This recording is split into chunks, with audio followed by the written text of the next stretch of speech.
నేతలు మన ఆ ఛాలెంజ్ను స్వీకరించినటువంటి పరిస్థితిలో ఉన్నారు. ఒక్కసారి మీకు వార్తల వివరాలకు వెళ్దాం. మనం ఎన్ కన్వెన్షన్ గురించి మాట్లాడదాం.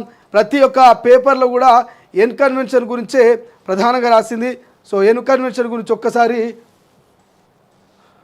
ఎన్ కన్వెన్షన్ మీద మనం ఒకసారి మాట్లాడదాం. అన్ని పేపర్లో అదే అంశం ఉంది కాబట్టి ఏదో ఒక పేపర్లో మనం సెలెక్ట్ చేసుకొని ఇక్కడ చూడండి, ఏబిఎన్ ఆంధ్రజ్యోతిలో రాశారు. హైదరాబాద్లోని మాదాపూర్లో కూల్చివేతకు గురైన ఎన్ కన్వెన్షన్ సెంటర్. ఇక ఎన్ కన్వెన్షన్ కూల్చివేత చట్టవిరుద్ధం. తర్వాత చదువుదాం, ఇది చదువుదాం ఫస్ట్. సినీ నటుడు నాగార్జునకు చెందిన నిర్మాణం నేలమట్టం. తెల్లవారుజామునే అనూహ్యంగా రంగంలోకి హైడ్రా. ఉదయం నుంచే కూల్చివేతలు. 5 గంటల్లో పూర్తి.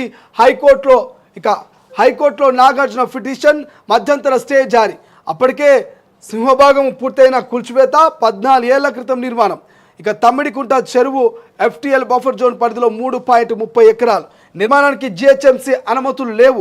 గతంలో కోర్టు స్టే ఆర్డర్లు లేవు. హైడ్రా.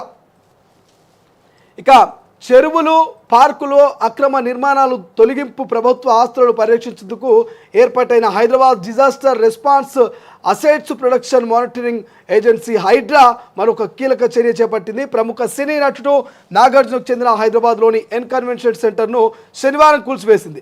ఎన్ కన్వెన్షన్ కానామెంట్ గ్రామంలోని తమ్మిడికుంట చెరువు FTL బఫర్ జోన్లో ఉందంటూ దాన్ని నేలమట్టం చేసింది. సో ఇది ఇట్లుంటే చట్టవిరుద్ధం. స్టే ఆర్డరు, కోర్టు కేసున్నా పట్టించుకోలేదు.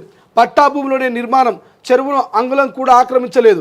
కోర్టు తీర్పు వ్యతిరేకంగా వస్తే నేను కూల్చివేయించేవాడిని. ప్రజలకు తప్పుడు సంకేతాలు వెళ్తాయనే వివరణ అక్కినేని నాగార్జున. ఇక చెరువులోని నిర్మాణాలనే హైడ్రా కూల్చేస్తుంది. నోటీసులు ఇచ్చిన తర్వాతే చర్యలు. బట్టి ఎన్ కన్వెన్షన్పై చర్యలు తీసుకోండి. హైడ్రా కమిషనర్కు 21నే కోమటిరెడ్డి లేఖ. ఎమ్మెల్యే పల్లా విద్యాసంస్థలపై కేసు. నారం చెరువు బఫర్ జోన్లో అనురాగ్. గాయత్రి ఎడ్యుకేషనల్ ట్రస్ట్ నిర్మాణాలపై కక్షపూరితంగా ప్రభుత్వం. పల్లా కూల్చివేయకుండా హైడ్రాను అడ్డుకోండి. అనురాగ్తో పాటు పలు విద్యాసంస్థల పిటిషన్. చట్ట ప్రకారం వ్యవహరించాలని కేసు ముగించిన హైకోర్టు. నేను ఏం మాట్లాడా మీకు అందరికీ తెలుసు. తొలి వెలుగు ఎక్స్క్లూజివ్గా మా రిపోర్టర్ కూడా నిన్న ఎన్ కన్వెన్షన్ కూల్చివేత దగ్గరికి పోయిండు. అక్కడ ఉన్నటువంటి పూర్తి స్థాయి అంతా కూడా గ్రౌండ్లో పరిశీలన చేసిండు. అసలు ఏం జరిగింది, ఏం కథ, ఎంత మేరకు చెరువు కబ్జా జరిగింది, అసలు పర్మిషన్స్ ఉన్నాయా లేవా అనేటువంటి అంశం కూడా నిన్న తొలి వెలుగు ఎక్స్క్లూజివ్గా ఒక స్టోరీ చేసింది, డిస్కషన్ చేసింది. ఆ స్టోరీలో భాగంగానే ఒక్క నిమిషం చెప్పు. ఒక్క నిమిషం. దానికి సంబంధించి మా శ్రీనివాస్ కూడా అక్కడికి వెళ్ళిండు. ఒక్కసారిగా నిన్న కవర్ చేసిండు పూర్తి స్థాయి. అక్కడ ఉన్నటువంటి స్థానికులతో కూడా మాట్లాడు. ఒకసారి మా శ్రీనివాస్ని ఆ ఫోన్ లైన్లోకి తీసుకుందాం. వాస్తవానికి నిన్న ఏం జరిగింది, ఏం కథ అని ఒకసారి మా శ్రీనివాస్తో కూడా మాట్లాడదాం. Srinivas, good morning. Good morning Srisailam. మనము ప్రస్తుతం ఆ పేపర్ అనాలిసిస్లో ఉన్నాము. ఈ పేపర్ అనాలిసిస్లో భాగంగా ఆ ఎన్ కన్వెన్షన్ కూల్చివేతకు సంబంధించినటువంటి టాపిక్ మాట్లాడుతున్నాం. నిన్న మీరు పూర్తి స్థాయిలో మన తొలి వెలుగు టీము ఎన్ కన్వెన్షన్ ఆ తమ్మిడికుంట దగ్గర చేరుకుంది. అక్కడ ఉన్నటువంటి పూర్తి డేటాను, సమాచారం నిన్న అందించింది. వాస్తవానికి ఆ పూర్తి కూల్చివేత తర్వాత నాగార్జున ట్వీట్ చేసిండు. హైకోర్టుకి వెళ్ళి స్టే తెచ్చుకున్నాడు. నాకు ఎటువంటి నోటీసులు ఇవ్వలేదు అంటున్నాడు. ఇవాళ బట్టి విక్రమార్క పేపర్ స్టేట్మెంట్ చూస్తే మేము నోటీసులు ఇచ్చినాకనే కూల్చివేస్తామని అంటున్నారు. ఇందులో ఏది వాస్తవము? అసలు దీనికి పర్మిషన్స్ గతంలో ఉన్నాయా? ఇప్పటి వరకు ఉన్నటువంటి సమాచారం ప్రకారం రంగనాథ్ ఒకటే మాట చెప్తా ఉన్నాడు, ఎలాంటి పర్మిషన్ లేని వాటి దగ్గరికే మేము వెళ్తా ఉన్నాము. ఖచ్చితంగా మేము నోటీసులు సర్వ్ చేసిన తర్వాత వెళ్తా ఉన్నాము. కానీ మేము సమయం ఇస్తే కనుక ఖచ్చితంగా మళ్ళీ స్టే తెచ్చుకోవడానికి అవకాశం ఉంటుంది. మళ్ళీ సేమ్ ఇలాంటి పరిస్థితి ఎదురవుతుంది. కాబట్టి మా యొక్క యాక్షన్ అనేది చాలా ఫాస్ట్ గా మేము చేస్తున్నాం అనేటువంటి మాట అయితే రంగనాథ్ స్పష్టంగా చెప్తున్నటువంటి పరిస్థితి. ఇక ఈ విషయంలో ఇప్పటి వరకు వారు ఎక్కడికి వెళ్ళినా కానీ వారి యొక్క పనిని వెంటనే చేస్తా ఉన్నారు. అంటే నోటీస్ ఇవ్వడము, వెంటనే వారి యొక్క పనిని అయితే ప్రారంభించడం ఇదే జరుగుతా ఉంది. మధ్యలో గ్యాప్ ఇస్తే మళ్ళీ ఎలాంటి స్టేలు అయినా ఏమైనా వచ్చే అవకాశం ఉంటుంది. మా యొక్క పనికి ఆటంకం కలుగుతూ ఉంటుంది. ఇలా స్టేలతో కాలం గడవడం మినహాయిస్తే ఎక్కడ కూడా అవకాశం లేకుండా మనం ముందుకు పోతున్నాం అని చెప్పేసి ఒక మాట చెప్తున్నటువంటి పరిస్థితి. దానికి ఆయన కొన్ని సాక్ష్యాలను కూడా చెప్తా ఉన్నారు. అంటే నల్లకుంట చెరువు అని చెప్పేసి ఉప్పలకు దగ్గరలో ఉంటుంది. దానికి సంబంధించినటువంటి దాదాపు 80% భూభాగము పూర్తిగా కబ్జాకు గురైంది. వారు స్టేలు తెస్తూనే ఉన్నారు. కబ్జాకు గురైతున్నటువంటి చెరువు ఇంకా కబ్జా కబ్జాకు గురవుతూనే ఉంది. అది ఇంకొక 4-5 సంవత్సరాల వ్యవధిలో 100% కబ్జాకు గురయ్యేటువంటి అవకాశం లేకపోలేదు. అంటే ఇప్పుడు మేము నోటీస్ ఇచ్చి కొంచెం టైం తీసుకుంటే దానికి సంబంధించినటువంటి ఏదో ఒక కోర్టు నుంచి స్టే తెచ్చుకోవడం జరుగుతూ ఉంటుంది.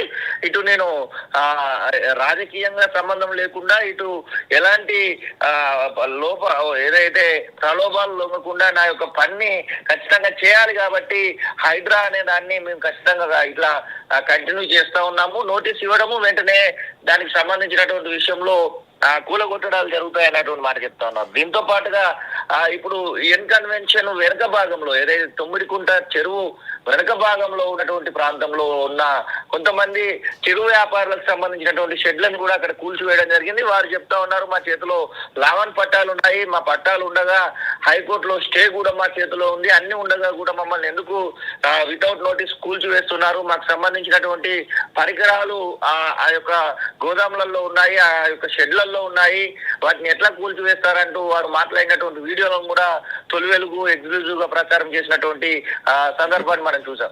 వారికి కూడా ఒక ఎగ్జామ్షన్ ఇవ్వాలని చెప్పేసి నిన్న రంగనాథ్ నిర్ణయించినట్టుగా తెలుస్తా ఉంది. ఎవరైతే ఇట్లా బడాబాబులకు సంబంధించినటువంటి వారి విషయంలో ఎలాంటి కనికరం చూపకపోయినప్పటికీ కూడా మానవతా దృక్పథంతో ఎవరైతే ఈ చిరు వ్యాపారులు వారికి సంబంధించి కొంత సమయం ఇచ్చి వారి యొక్క సామాను, వారికి సంబంధించినటువంటి పరికరాలు బయటకు తీసుకున్న తర్వాత మాత్రమే ఈ యొక్క కార్యక్రమాన్ని మొదలు పెట్టాలని చెప్పేసి అయితే అనుకుంటా ఉన్నారు. ఇంకా ఇది ఇలా ఉంటే ఎన్ కన్వెన్షన్ సంబంధించినటువంటి విషయంలో పూర్తి స్థాయి దావా వేయడానికి కూడా, అంటే నాకు సంబంధించి ఇంత నష్టం జరిగింది, దీన్ని మీరు హైడ్రా నుంచి చెల్లిస్తారా, లేదు అంటే తెలంగాణ రాష్ట్ర ప్రభుత్వం నుంచి చెల్లిస్తారా, జిహెచ్ఎంసీ నుంచి చెల్లిస్తారా నాకు తెలియదు. కానీ ఖచ్చితంగా నేనైతే నాకు జరిగినటువంటి నష్టానికి నా యొక్క దావా మాత్రం ఉంటుంది అనేటువంటి మాట అంకినేని నాగార్జున వారి అనుచరులతో మాత్రం చెప్తా ఉన్నారు. ఖచ్చితంగా నేను లీగల్ గా ఫైట్ చేస్తాననేటువంటి మాట కూడా చెప్తా ఉన్నారు. కోట్లాది రూపాయల ఆస్తి నష్టం నాకు జరిగింది, నాకు ఎలాంటి ముందస్తు సమాచారం లేదంటూ తను ఎక్స్ వేదికగా స్పందించినటువంటి తీరును కూడా మనం చూసాము. పూర్తి స్థాయిలో మరి రేపు ఎవరి మీద పడతారు అనేటువంటి విషయంలో కూడా ఒక క్వశ్చన్ మార్క్ అయితే కనబడతా ఉంది. ఇటు జనవరి ఫామ్ హౌస్ కనబడతా ఉంది, పల్ల రాజేశ్వర రెడ్డికి సంబంధించినటువంటి అనురాగ్ యూనివర్సిటీ అయినటువంటి వార్తలు వస్తా ఉన్నాయి. ఇట్లా పలు రకాలైనటువంటి బడాబాబులకు సంబంధించి ముఖ్యంగా శ్రీనివాస్ ప్రధానంగా ఇక్కడనేమో అక్కినేని నాగార్జున కోర్టుకు వెళ్ళి స్టే తెచ్చుకున్నాడు, పూర్తి స్థాయిలో నేలమట్టమైన తర్వాత అది ఎటువంటి ఉపయోగం లేనటువంటి పరిస్థితి. ప్రభుత్వం ఏమో ముందస్తు నోటీసులు ఇచ్చే మేము కూల్చివేస్తున్నాం అంటున్నది, ఓ వైపు ఏమో ప్రభుత్వం కూల్చివేస్తుంది, మన వైపు ఏమో హైకోర్టు నోటీసులు ఇస్తున్నది. దీని మీద బీజేపీ ఎంపీ రఘునందన్ రావు కూడా కామెంట్ చేసిండు, జడ్జిలు కొంత చూసి కొంత నిర్ణయాలు తీసుకోవాలి, కొంత స్టేట్మెంట్లు ఇవ్వాలనేటువంటి ఉద్దేశంగా ఆయన మాట్లాడినటువంటి పేపర్ స్టేట్మెంట్ మనం చూసాం. అసలు వాస్తవానికి ఇది ఎట్లా ఉండబోతుంది, ఒక ట్రయాంగిల్లా కనిపిస్తుంది, ఏం జరగబోతుంది అంటారు మీకున్నటువంటి అంచనా ప్రకారం? అంటే హైడ్రా ఇదే పని కనుక కొనసాగిస్తే అందరూ హర్షించాల్సిందే. ఎందుకంటే హైడ్రా ఒకరిపైన ప్రతాపం చూపించి ఒకరిని మచ్చిక చేసుకొని ఇట్లా తన అనేటువంటి భేదం లేకుండా ముందుకు పోతే మాత్రం ఖచ్చితంగా హైడ్రాను హర్షించాల్సిందే. నిన్న మనం కొంతమంది పబ్లిక్ ను కూడా ఎన్ కన్వెన్షన్ ముందట తీసుకోవడం జరిగింది, వారి యొక్క ఒపీనియన్స్ ను కూడా మనం తీసుకోవడం జరిగింది. వారు ఒకటే మాట చెప్తా ఉన్నారు, ఇలాంటి పని చేయడాన్ని హర్షిస్తా ఉన్నాం. ఎట్ ద సేమ్ టైం అందరిపైన కూడా ఇలాంటి ధోరణి కొనసాగించాలి, ఎవరిని కూడా మన అనేటువంటి ధోరణిలో చూడకూడదు అనేటువంటి మాట కూడా మనం చూస్తూ ఉన్నాం. అంటే ఖచ్చితంగా ఇప్పుడు రంగనాథ్ చేసేటువంటి పని అందరూ హర్షిస్తా ఉన్నారు, కానీ అందరికీ ఇదే ధోరణి అవలంబిస్తాడా, కొంతమందిని ఏమైనా వదిలివేస్తాడా, ఇది ఏమైనా కొంతమందికి ఏమైనా ఎగ్జామ్షన్ ఉంటుందా అనేటువంటి ప్రశ్న కూడా లేవనెత్తుంది. రఘునందన్ రావు కూడా ఒకటే మాట చెప్తా ఉన్నాడు, మీరు ఎన్ కన్వెన్షన్ కూల్చివేయడాన్ని నేను సహకరిస్తున్నా, సేమ్ టైం ఇంకా చాలా వరకు కనబడతా ఉన్నాయి, వాటికి సంబంధించినటువంటి ఆధారాలను కూడా నేను ఇస్తాను, అవసరమైతే నేను కోర్టు నుంచి ప్రభుత్వం తరఫున వాదించడానికి కూడా సిద్ధంగా ఉన్నాననేటువంటి మాటను కూడా తను ఒక అడ్వకేట్ గా ఉన్నాడు కాబట్టి తన యొక్క అడ్వకేట్ గా దాన్ని ప్రభుత్వాన్ని తరఫున కూడా నేను వాదిస్తాను, హైడ్రా తరఫున వాదిస్తాననేటువంటి ఒక సంకేతాలు కూడా అతను ఇస్తా ఉన్నాడు. అంటే ఎవరైనా కానీ స్వాగతిస్తున్నారు, కానీ ఇంకా అందరి విషయంలో ఇదే ధోరణి కొనసాగుతుందా, మేము ఇచ్చేటువంటి కంప్లైంట్స్ ను కూడా మీరు తీసుకొని ఆ యొక్క ఆక్రమణలకు గురైనటువంటి నాలాలను, చెరువులను, కబ్జాకు గురైనటువంటి భూములను మరి స్వాధీనం చేసుకునేటువంటి అవకాశం ఉందా అనేటువంటి ప్రశ్న మాత్రం లేవనెత్తుంది. Thank you so much Srinivas. ఇది మా ప్రతినిధి ప్రత్యక్షంగా నిన్న ఎన్కన్వెన్షన్ దగ్గరికి వెళ్ళినటువంటి పరిస్థితి. అక్కడ అక్రమ కట్టడంగా కట్టినటువంటి ఎన్కన్వెన్షన్ను కూల్చివేతకు సంబంధించినటువంటి పూర్తి స్థాయి సమాచారాన్ని, ఇక ఆ పక్కనే ఉన్నటువంటి ఇంకొన్ని కట్టడాలను కూడా హైడ్రా కూల్చేసేందుకు సిద్ధమైనట్టు తెలుస్తోంది. వాటికి సంబంధించినటువంటి పూర్తి సమాచారాన్ని మనకు మా ప్రతినిధి శ్రీనివాస్ అయితే అందించినటువంటి పరిస్థితి. ఒకసారి ఇక ఎన్కన్వెన్షన్ విషయానికి వస్తే మనం ఇక్కడ మాట్లాడుతూ ఉన్నాం. ఇక పట్టా భూమిలోనే నిర్మించిన ఎట్టి పరిస్థితుల్లో నేను అంగళం కూడా కబ్జా చేయలేదంటూ నాగార్జున చెప్తున్నాడు.